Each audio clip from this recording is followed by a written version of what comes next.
గోవిందాయ నమః. కొన్ని వేల సంవత్సరాల క్రితము ఆది మానవుడు నివసించిన గుహ ఒకటి బయలుపడింది.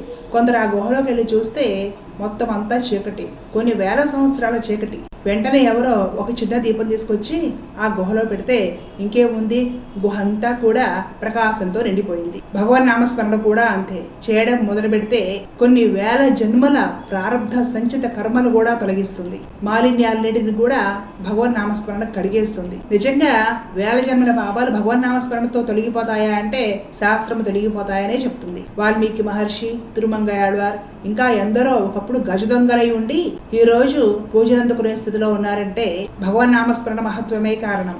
కలో హరినామ సంకీర్తనం అన్నారు. కాబట్టి మనం ఏం పని చేస్తున్నా, ఎక్కడున్నా సరే నిరంతరము భగవన్ నామస్మరణ చేస్తూ ఉండాలి. ఈ కలియుగంలో మనం తేలిగ్గా సంసారాన్ని తరించాలంటే మన ముందు ఉన్న ఒకే ఒక్క మార్గం భగవన్ నామస్మరణ. కృష్ణార్పణం.